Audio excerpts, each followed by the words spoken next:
어떤 집은요, 월세는 되게 저렴한데 관리비가 월세보다 비싼 집도 있어요. 근데 그걸 모르고 계약을 체결을 했다 그러면은 나중에 월세보다 훨씬 더 큰 돈이 매달 들어가게 되거든요. 그래서 반드시 관리비 공과금을 확인을 해보셔야 됩니다. 안녕하세요, 이명진 변호사입니다. 변호사님, 요새 대학생들이 학기 전에 이제 집 구할 때라서 원룸 계약이 많다고 하는데 원룸 계약에서 꼭 확인해야 될 사항이 있을까요? 네, 아무래도 대학생들 원룸 계약은 생애 첫 임대차 계약일 거예요. 그런데 임대차 계약을 잘못하면은 내가 사는 집이잖아요. 굉장히 괴로울 수도 있고요, 사는 내내. 너무 괴로워서 계약을 해지하려고 해도 계약 해지가 어렵거나 위약금을 물게 될 수도 있습니다. 오늘은 원룸 계약에서 꼭 체크해봐야 될 사항에 대해서 알려드리겠습니다. 네, 제일 첫 번째로는요, 계약 당사자를 확인하는 것입니다. 계약을 체결하는 임대인이 실제 소유자인지 여부를 확인을 해보셔야 돼요. 이거는 어떻게 알 수 있느냐 하면요, 등기부 등본을 떼보면 알 수 있습니다. 그래서 인터넷 등기소 같은 데 가면요, 그 건물에 등기부 등본을 뗄 수가 있어요. 내가 실제 소유자와 계약을 하는지를 따져보셔야 합니다. 만약에 실제 소유자가 아니고 다른 사람과 임대차 계약을 체결을 하게 되면요, 실제 소유자가 명도소송을 제기를 해서 내가 그 집에서 나가야 될 수도 있어요. 그렇기 때문에 반드시 그 집의 소유자와 계약을 체결을 하셔야 하고요. 만약에 원룸이지만 공동소유일 수도 있어요. 공동소유면은 그 중에 한 명하고만 체결해도 되는 게 아니냐. 반드시 과반 이상, 51% 이상의 지분을 가진 사람과 체결을 해야지 나의 임대차 계약이 인정을 받을 수가 있습니다. 그래서 반드시 계약 당사자를 확인해 보시는 것을 추천을 드릴게요. 네, 두 번째로 확인해 봐야 될 사항은요, 계약서의 필수 기재사항들입니다. 이거는 굉장히 기본인데요, 기본이기 때문에 꼭 지켜야 되는 것들입니다. 계약서 필수 기재사항은 한 4가지 정도가 있을 것 같아요.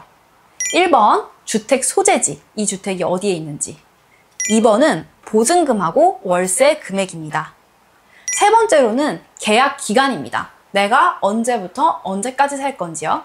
네 번째로는요, 계약 당사자의 인적 사항, 이름이나 주민등록번호, 주소, 전화번호 같은 것들입니다. 이러한 필수 기재사항들은요, 주택임대차보호법에 따른 확정일자를 부여받기 위해서 꼭 필요한 것들입니다. 그래서 반드시 계약서에 이것들이 기재되어 있는지 확인해 보세요. 네, 세 번째로 확인해 봐야 될 것은요, 관리비와 공과금입니다. 어떤 집은요, 월세는 되게 저렴한데 관리비가 월세보다 비싼 집도 있어요. 근데 그걸 모르고 계약을 체결을 했다 그러면은 나중에 월세보다 훨씬 더 큰 돈이 매달 들어가게 되거든요. 그래서 반드시 관리비 공과금을 확인을 해보셔야 됩니다. 특히 어디까지 임대인이 부담하고 어디부터 임차인이 부담하는지를 확실하게 하셔야 되는데요. 어느 관리비와 공과금까지 임대인이 부담하고 무엇을 임차인이 부담하는지에서 확실하게 규정을 하셔야 됩니다. 그리고 임차인 입장에서는요, 체납금을 확인하는 걸 추천을 드려요. 만약에 전기나 수도에 체납이 되어 있다 그러면은 나중에 집에 들어가는데 전기나 수도가 들어오지 않을 수도 있어요. 그런 점은 좀 주의해서 살펴보시는 게 좋겠습니다. 네 번째로는요, 시설물 상태를 확인하는 것입니다. 먼저 추천을 드리는 건요, 계약하기 전에 시설물에 대해서 사진을 찍어 놓으세요. 집에 대해서. 원룸이면 특히 좁으니까 사진을 이렇게 자세하게 찍기가 쉽잖아요. 계약 전 시설물 상태를 확인을 하시고, 만약에 수선이 필요하다 그러면은 수선 비용은 임대인이 할 것인지 임차인이 할 것인지 이걸 부담 주체를 명확히 하시는 게 좋겠습니다. 주로 기본적인 시설물은요, 임대인이 부담을 하고요, 생활상에서 소모가 되는 것들은 임차인이 부담을 하는 경우가 많습니다. 다섯 번째로는요, 계약 해지 사유를 확인하는 것입니다. 주택임대차보호법에 따르면요, 임차인이 차임을 연체하면 계약을 해지할 수 있어요. 그런데 이거 이외에 다른 계약 해지 사유도 두 사람 간의 특약으로 정할 수 있거든요. 그래서 이런 특약에 대해서 미리 규정을 마련해 놓으시는 게 좋겠습니다. 이렇게 기본적인 사항들만 챙겨도요, 사실 임대차 계약에서 뭐 할 수 있는 거는 기본적으로 다 준비를 해두는 거예요.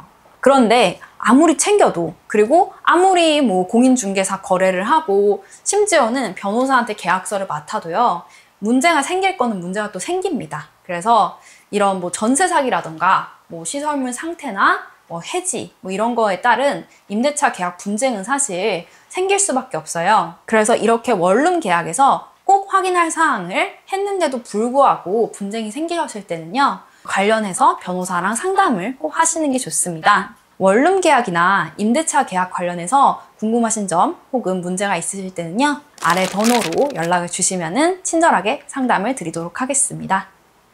지금까지 이명진 변호사였습니다. 감사합니다.